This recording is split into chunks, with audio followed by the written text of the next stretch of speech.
presenting The Whisperer, starring Carlton Young.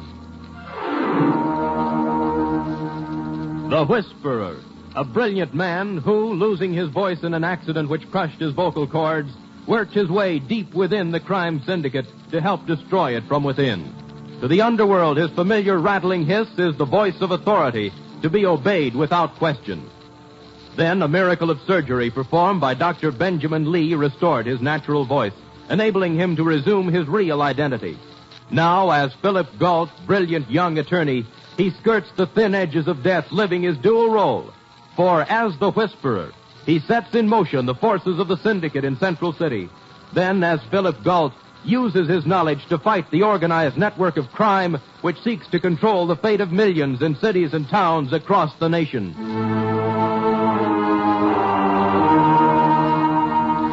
The only person besides Dr. Lee who knows the Whisperer's real identity is Dr. Lee's nurse, Ellen Norris. Now, on her day off, she listens as Philip Galt uses his Whisperer's voice to report back to the syndicate. Instructions given to Porter. Will report back when he completes his mission. Bill, not George Zimmerman, the furniture dealer. That's only a blind, Ellen. Zimmerman is the syndicate's top man in the bookie division. Every dollar wagered finds its way to him. He keeps the local share and sends the rest to New York. But I know him. He comes in for calcium shots. Well, the syndicate is substituting lead for calcium. Why is he in trouble? Well, the Treasury Department has established that his income was $200,000, and he only declared $50,000. But if he sent the rest to New York, it really isn't his. That's true. But if he tells who he sent it to... It uncovers someone higher up in the syndicate. Right. He's a weak man who will probably turn state's evidence. That's why they've ordered his death. But who's Bradbury? A silent partner of Zimmerman's who deserves anything that happens to him. Well, they'll never be able to kill him while they're in jail. No place is safe when the syndicate decides a man is to die. That's why, as the Whisperer, I'm going to warn Lieutenant Denvers. Lieutenant Denvers? Double your guard on Bradbury and Zimmerman. Hey, who is it? Otherwise, they'll be killed. Oh, what kind of a trick is... Will he take your warning? Can't afford to take chances, but just to be sure, how would you like to run down to police headquarters in about an hour? I'll be ready. And I shall woe my trusty steed outside, and the fellow in the wrinkled suit and beneath the wilted chrysanthemum will be I.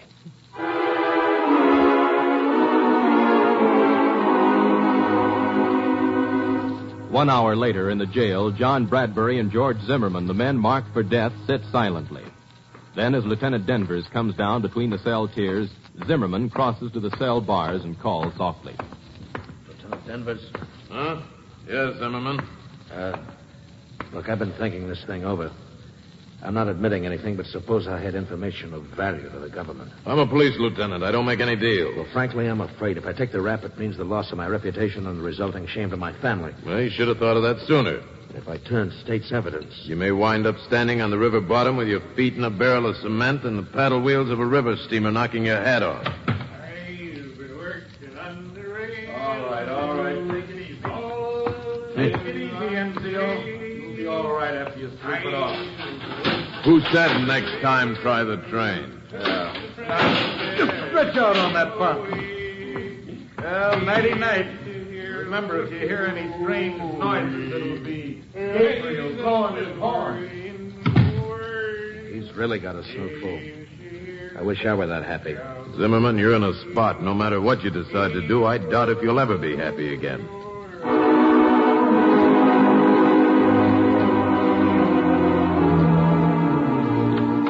Hello, Lieutenant. Huh? Oh, hello, Galt, Miss Norris. Hello, Lieutenant. Well, what do you want? Oh, you don't seem to be your own chipper self. There's always some screwball making with the foolishness. Some bird calls me up, whispers to me there's going to be an attempt made on 2 of my prisoners. Did you double your guard? How'd you know that's what he wanted? Well, that would seem the natural precaution. Oh, yes. Lieutenant. Yeah. Those kids are here with Mrs. Barwise to tour the jail. What kids? 8th Street Elementary. Is that Barwise woman there? Put her on. Talk right into this, Miss Barwise. Hello! Move back, lady. You're blasted. So are you! That'll hold you, Lieutenant. What's this all about? Last night over the radio, the mayor invited everyone to tour the municipal offices. My students have wanted to see his jail, so I brought All right, lady. All right. Sergeant, Yes, Lieutenant? show him around. The work? The works.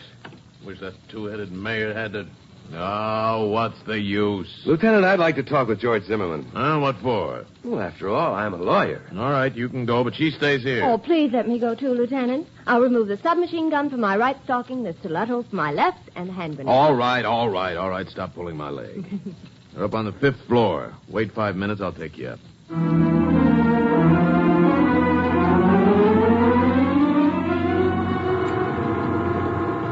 I didn't take the warning seriously, but I doubled the guards just to be safe. Sounds like the Pied Piper of policemen is touring the 5th floor. They had no business bringing those kids up here. You said the works, Lieutenant. Sergeant, make those kids pipe down. Oh, you try it, Lieutenant. All right. I've always wondered where banshees come from. Now I know. Who's in charge of these hoodlums? Here I am, down at the end of the room. Lady, please, tell them to shut up or get out. But the mayor... Hang the mayor! And you, too. Now get these cowboys quiet, or I'll take their toy guns away and make them eat them. Yes, sir. Get that kid away from that window. Yes, of course. Johnny, be careful. Oh, Tinker. Looks like I broke it myself. That does it. Sergeant! Get him out! Out! All right, kids, move along. Come on, now, into the elevator. You've had it. So the mayor is certainly going to hear about this. Out! Oh, Lieutenant, I suggest you get a book on child psychology. I suggest you get a shillelagh. Shillelagh. I like Miss Norris's suggestion best. All right, this way. What's that? Coming from down the corridor. You gotta get me out of here. All right, pipe down now, Zimmerman. No one can hurt you here. Oh, no? Look, huh? Bradbury. Shot right between the eyes. Well, that tears it. Bradbury shot right in my own jail. Well, Lieutenant, you can't lock us in here. I'm afraid he's already done it, Ellen. But why? Because whoever murdered Bradbury is still on this floor.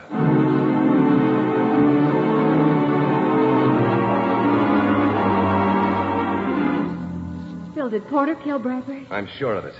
He used a gun with a silencer, which was covered with a noise made by the kids in the breaking window. But which one is Porter? I've never seen him. But when the lieutenant finds the gun, the man in the cell will be Porter. Oh, Zimmerman. Yeah. Tell me just what happened. Well, we were standing at the bars watching the kids. After they were gone, I turned around and he was dead. From this position, I'd say whoever shot him was across from this tier of cells. No, it couldn't be. There were just 2 burglar suspects and a drunk over there. Well, he can't get rid of the gun. Oh, he can, huh? Well, he did. You didn't find it? We went over every cell, convict, and cranny with a fine-tooth comb and a mine detector. There are just 2 guns on this floor, mine and yours. All right, hand it over, Goff. Just a minute, Lieutenant. Hand it over, I said. Always happy to cooperate. Here. Now that you see it hasn't been fired, I'll just look at yours. Phil. I mean it. Denvers wouldn't be the first police officer with a blot on his conscience. Hold, I ought to bash your face. Stop it. Make a pass and I'll flatten you, Denvers. All right, here. Check my gun, then get out. If you ever make another crack like that, Galt, only one of us will walk away.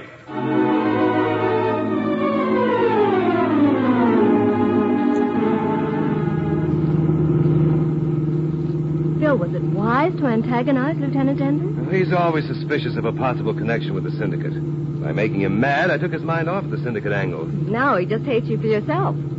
Well, apparently nobody there killed Bradbury. So I guess one of the 6-year-olds did it. Ellen, that's it. Oh, now, Phil. They may go with their toy guns. No. I mean, Mrs. What's-her-name. She was the only adult there when Bradbury was killed who wasn't searched. Denver sent her and the kids away before the body was discovered. A woman murderer? If all the men killed by women were alive today, Ellen, there'd be a big increase in the male population.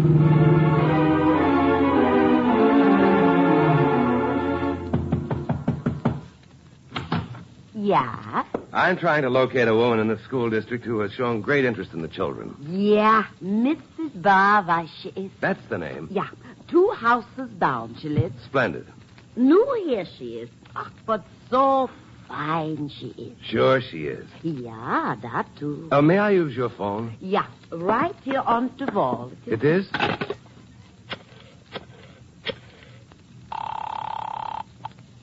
Lieutenant Denvers. I found the Barweiss woman. Oh, where? 900 block in Cohasset. I'll be right out. Don't do a thing till I get there.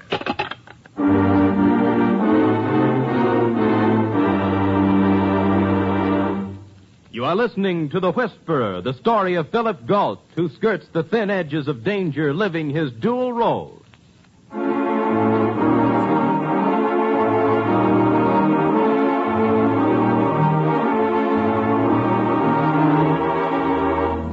Philip Galt, as the Whisperer, has passed on the orders of his superiors in the syndicate to a man named Porter to kill John Bradbury and George Zimmerman.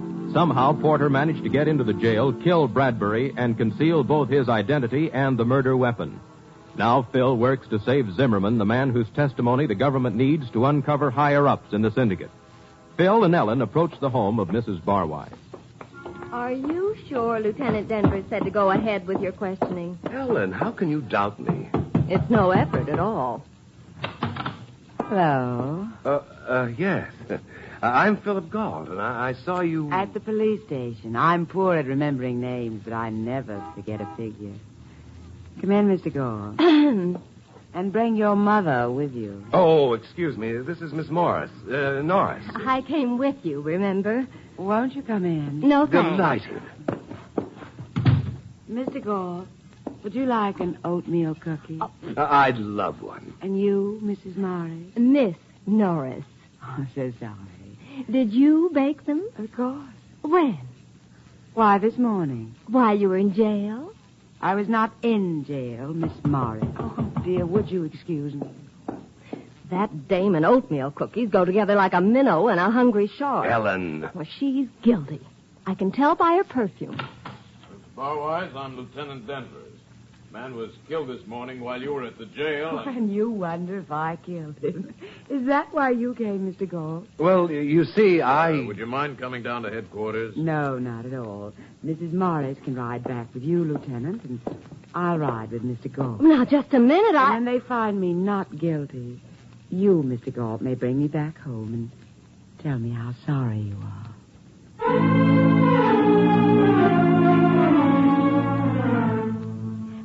You, Mr. Galt, may bring me back home and tell me how sorry you are. I got news for her. I already know how sorry you are. You know, green becomes you, my dear. How long does it take to test for gunpowder stains on her claws? Oh, I apologize for this inconvenience. Oh, please, Lieutenant, you were only doing your duty. Ready, Mr. Galt? You mean she didn't do it? No, Miss Norris. No stains on her hands? None. Maybe she wore gloves. No, I distinctly remember she didn't wear gloves. You would. Well, there's nothing more I can do. Ready, Mr. Galt? Oh, yes. Ellen, I'll see you at your place later. That was the understatement of the year.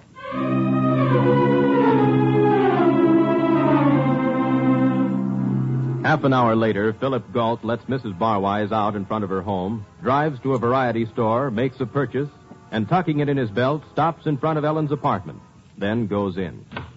Ellen. Well, it certainly took you long enough to deliver that man-eating blonde. Well, I hurried as fast as she'd let me. Well, wipe the oatmeal cookie crumbs off your chin and tell me what she said. Ellen, I won't stand for that kind of talk. Huh? The syndicate has found out about you. Oh, you're joking. They've ordered me to kill you. Phil! Get ready to die. Put down that gun. Goodbye, Ellen. Oh, a cat pistol. Phil got out to throw something at you. I will throw something at you. No. Hey. I bet, Lamp, but it was worth it. Now, what's this all about? Holy smoke. If you can calm down for just a minute. At first, the idea was too fantastic, but now I don't know. You thought this gun was real. Well, it looks exactly like a real one. Well, if that's true, then a real one would look like a cat pistol. Especially if a 6-year-old child was wearing it in his holster. That's fantastic. Not if what I think is true is true. Operator, give me New York, circle 1798. Have you completely lost your mind? I'll know in a minute.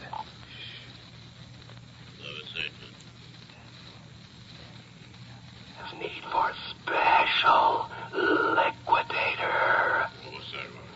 Situation demands that killer be a midget. Phil, a midget? It's a bum guess. They never heard of such a killer.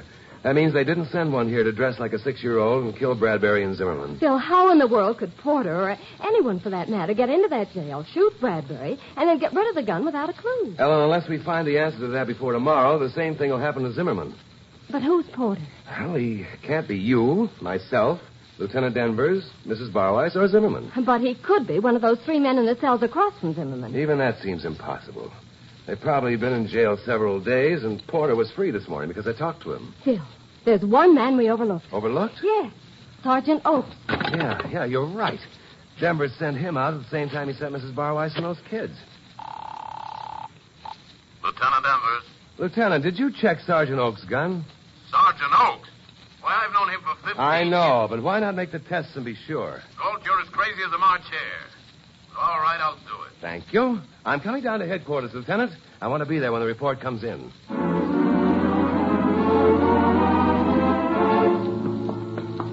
But Phil, how could a police officer be Porter? Remember, Ellen, I've never seen Porter. If Sergeant Oakes is in the employ of the syndicate, he could have taken the message and then, during the excitement of those kids breaking the window, could have killed Bradbury. And no one would ever suspect a police officer of such a thing. Well, we'll soon know. After you. No, you. Oh, what's wrong, Lieutenant?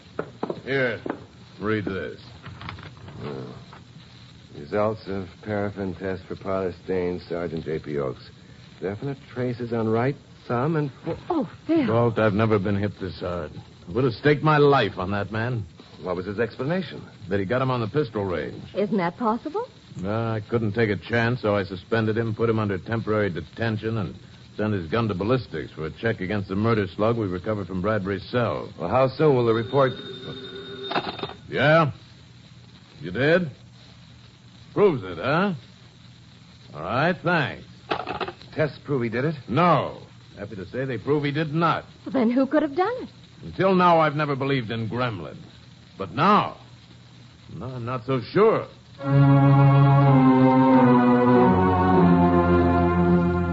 Faced with a murder in which apparently none of those present could possibly have been guilty, Philip Galt decides to make further inquiries about the only logical outside suspect, Mrs. Barwise. Back in the 8th Elementary School District, he knocks on a familiar door. Yeah? I'm back with more questions about the Barwise family. There is a Mr. Barwise, isn't there? Yeah. Such a happy man he is. Singing always he is. Have you seen him today? Yeah, only this morning I see. About what time? The 9:15 bus he called. Why you not ask Mrs. Barwise? Well, I tried to, but no one answered my knock. Oh, yeah. Of course, now I remember. Another bunch of kids she takes to visit the jail. When? When did she leave? It makes almost an hour now. Thank you. Thank you very much.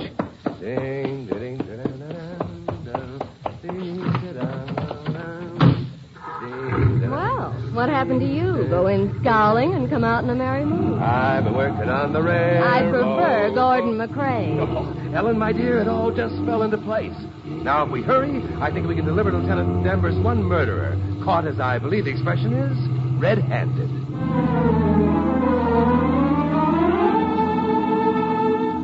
While Phil and Ellen speed toward the jail, hoping to prevent the murder of George Zimmerman, Mrs. Barwise and Lieutenant Danvers are engaged in heated conversation. For the last time, no, you cannot make another tour. Last time you went up there, a man was killed. But you proved that I didn't do it, Well, I'm taking no chances. Now, you just stay here. Oh. Hello, Lieutenant. Mrs. Barwise. Now what?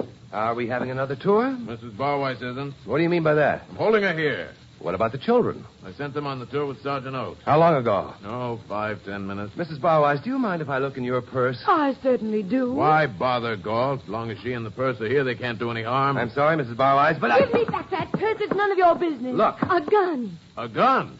It's nothing but a cap pistol. were any of those prisoners across the corridor from Zimmerman admitted today? Yeah, that happy drunk. We picked him up about 10 this morning. Oh, relax, Galt. There's nothing to worry about. There's just one thing, Lieutenant. Unless we reach the 5th floor before those kids do, that happy drunk is going to kill George Zimmerman. What? Come on. But where would he get a gun? From his wife. But no one's visited him. His name is Barwise. That's his wife in your office. Well, he said his name was Porter when we booked him. But she still hasn't been up there. There's no gun in his cell. That I know. One will get you 20. He has one by the time we got there. You mean he shot Bradbury? Yes, and Zimmerman's next. Hey, there's Porter at the cell door. He has a gun. Porter! Porter, drop that gun. Good shooting, Galt. Sergeant Oakes, get those kids out of here. Wait. Line them up against the wall while we check on Zimmerman. All right. Salvar got in the way of his first shot. Why keep the kids? I'll show you. They're all lined up, Lieutenant. More or less. Good. Now, 6 cowboys in the group wearing their toy guns. Oh, no. Oh, yes. This fella here has an empty holster. Look, Galt, give it to me easy. I still don't believe it. It's diabolically simple, Lieutenant. Barwise, or Porter, as he called himself, got picked up on a drunk charge, so he'd be put across from Bradbury and Zimmerman. His wife brought the kids, and during the tour, removed a toy gun from this little fellow's holster and substituted a real one. It was so obvious, no one would think of checking each kid's holsters. And that's why we found a cat pistol in her handbag? Yes. Remember, Barwise, or Porter, knows all these kids. He called the youngster over to his cell. Then Mrs. Barwise broke the window, centering everyone's attention on that. Like the rest of us, the youngster turned to look. Barwise killed Bradbury, slipped the gun back into the holster, and when you drove the kids out of the tier, there went your murder gun. But, Galt, wouldn't the kid notice something? Not necessarily, Lieutenant. The gun has a silencer. And remember, to a 6-year-old, all real guns are toys, and all toy guns are real.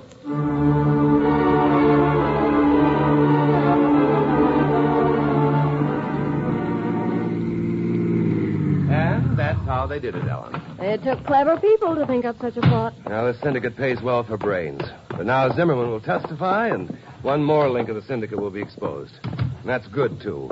For if you break enough small links, someday the entire chain becomes useless. All of which leaves me consumed with hunger. You owe me food. Well, as soon as I report to the syndicate, you shall have it.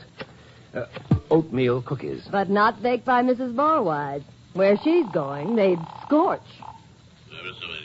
Central City reporting. Porter bungled job and was killed. Impossible to prevent Zimmerman's testimony. For new instructions, I will call Chicago at midnight. The Whisperer.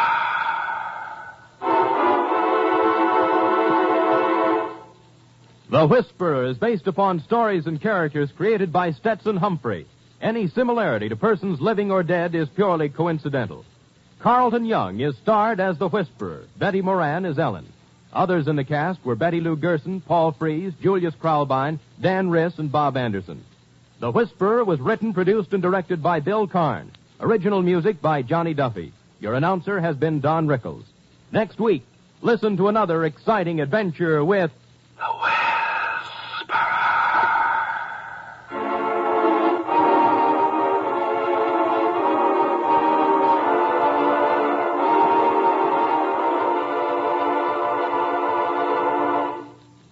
Flood victims in Kansas, Missouri, Oklahoma, and Illinois need your help. The President of the United States has asked us, the American people, to contribute $5 million through our local chapters of the American Red Cross for the relief of these citizens' needs are staggering.